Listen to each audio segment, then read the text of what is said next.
Hello and welcome to Demian Allen's Astrology and Tarot channel.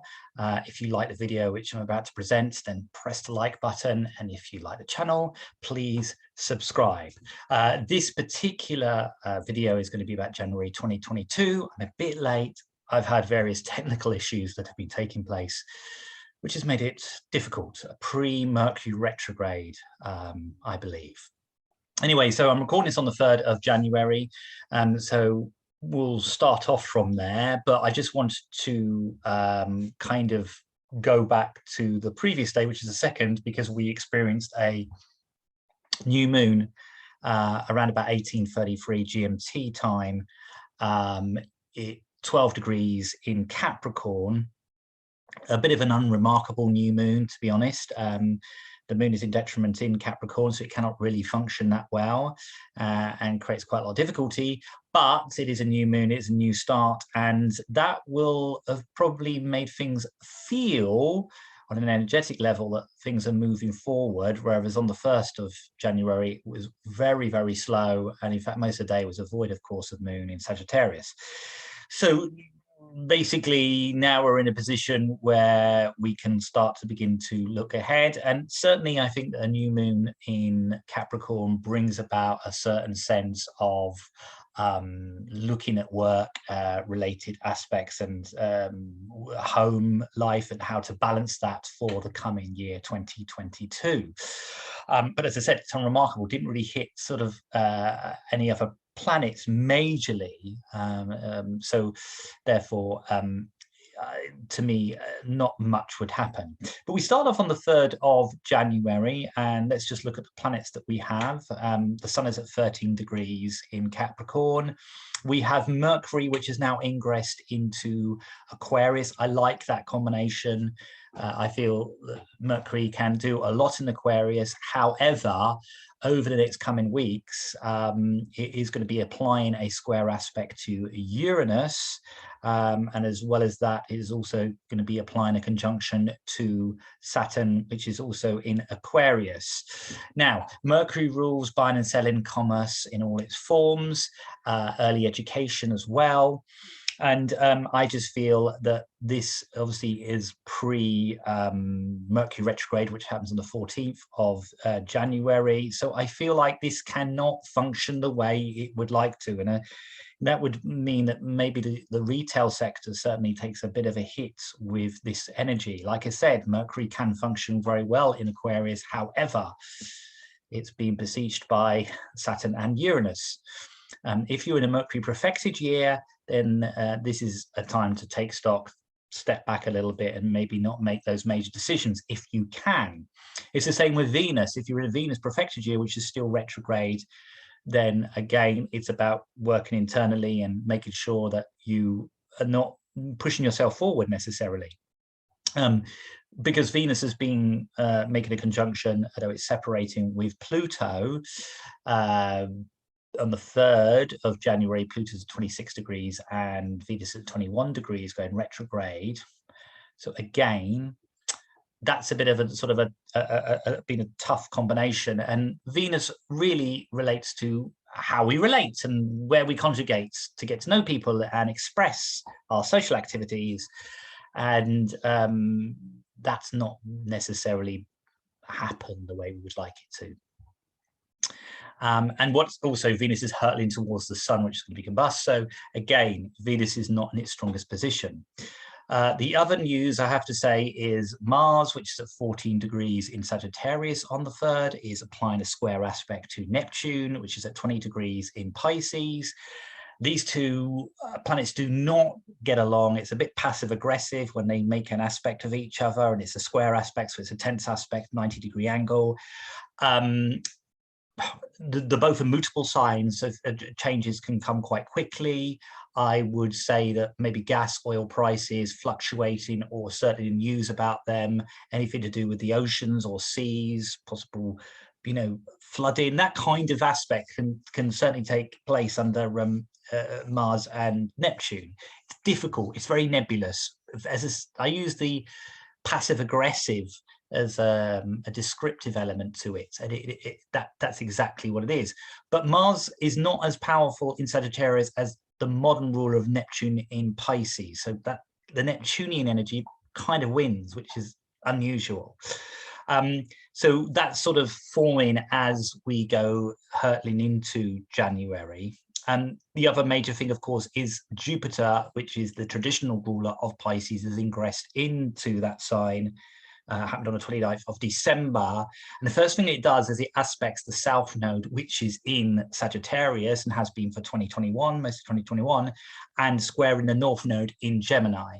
And Jupiter rules long distance travel, and the South Node is in Sagittarius, which is ruled by Jupiter. So long distance travel problems certainly up until the 19th of January. And that would include short distance travel where the North Node is in Gemini, although not as much. So there's complications about long distance travel that comes up in the early part of January, certainly the first 2 weeks, I feel, is externalizing and materializing in the sort of the world. So that's the third, that's the kind of the setup of it. Uranus remains at 10 degrees in Taurus, and Saturn is at 12 degrees in Aquarius. So just a note on that. So the square aspect between Saturn and Uranus has done its final exact square aspect over Christmas period 2021, but it's still going to be squaring each other for most of 2022.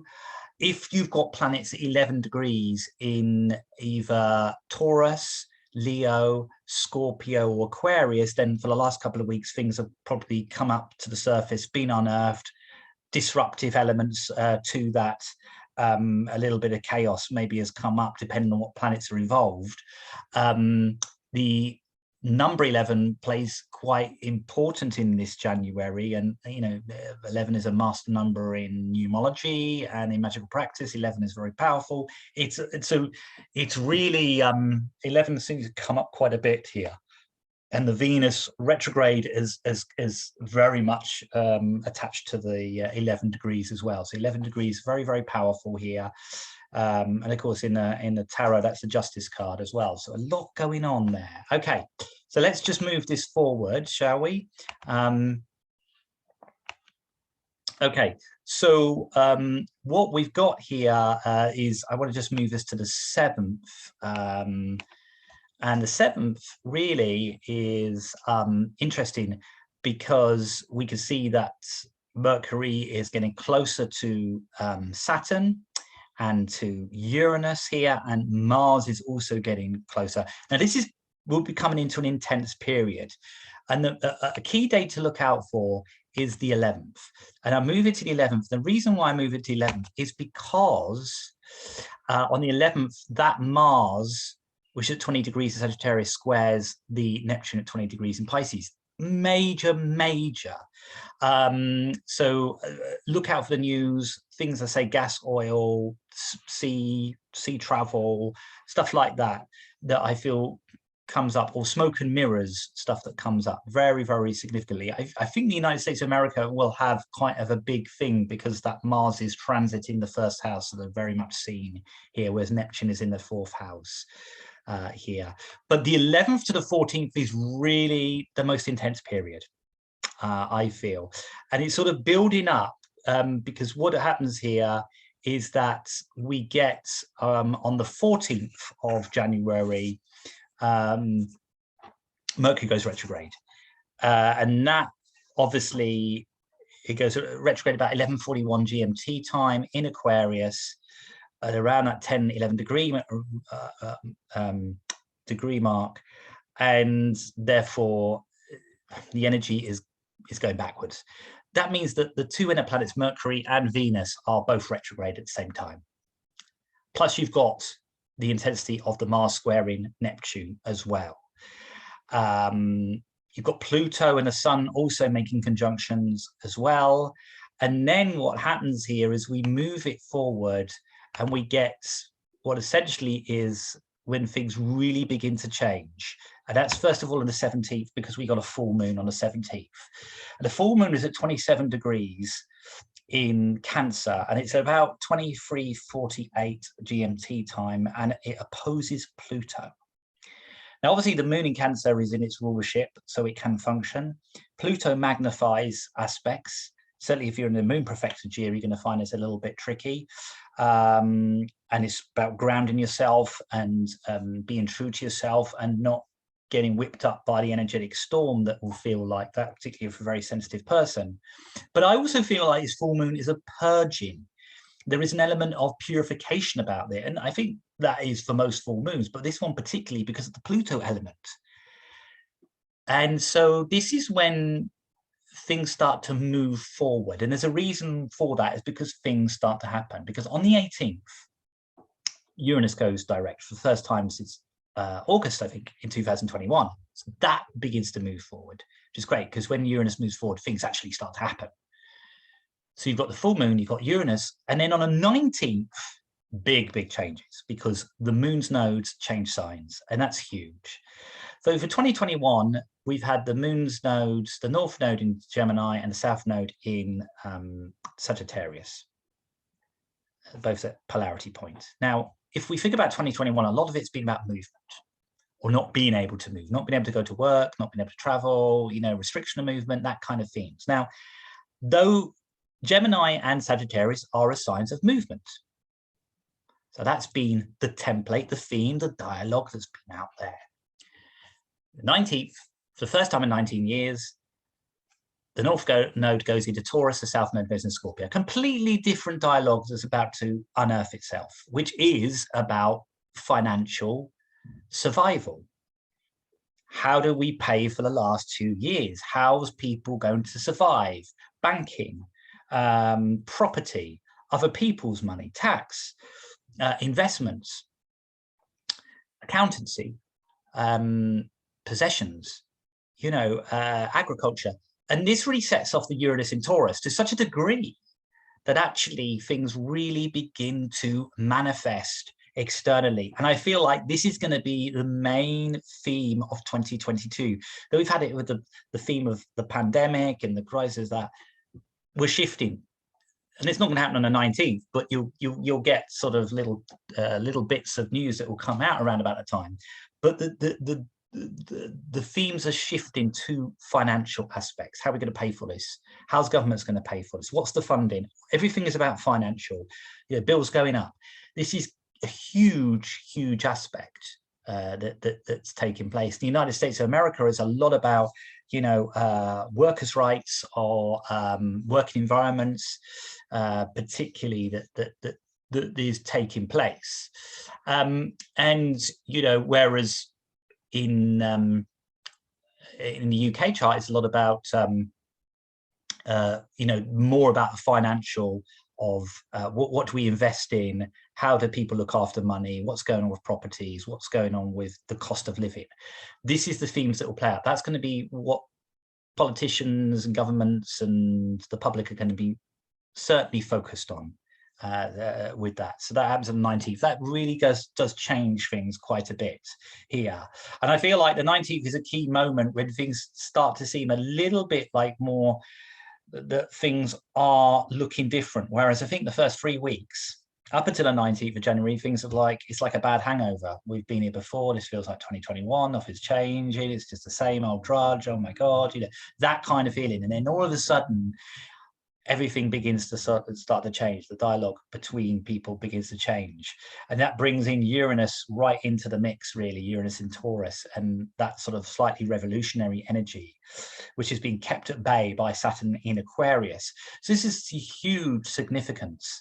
On the 29th, we have Venus going direct. That's huge. It's huge if you're in a Venus profected year.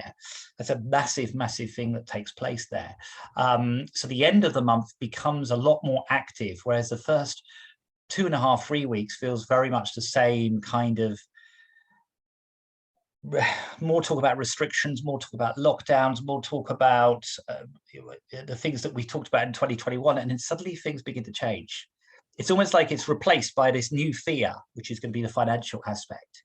Yeah, you know, that's whether you choose to absorb that fear or you choose to kind of go, you know, I'm going to slightly bypass that, you know, because I look at that Neptune. This is the main culprit of a lot of what we're experiencing in news at the moment is Neptune going through Pisces since 2011, no boundaries. What is the truth? What is not the truth? Who knows with Neptune in Pisces? So we've got a couple more years of that to take place. So you already know your own truth, don't you, really? So you've got to be very much involved in that. So that's a big thing that's starting to play out. So this is to me, this is quite huge sort of aspects that are taking place here. So January feels as though, oh God, not much of change until last week, when things actually do seem like they're changing, when things do seem like they're actually moving forward here. And we end on the 31st, just before, on the dark moon stage, just before a new moon, which is going to be in Aquarius on the 1st of February. So it's a bitey month. It's a month that will feel very slow, and then suddenly at the end it speeds up quite a bit here.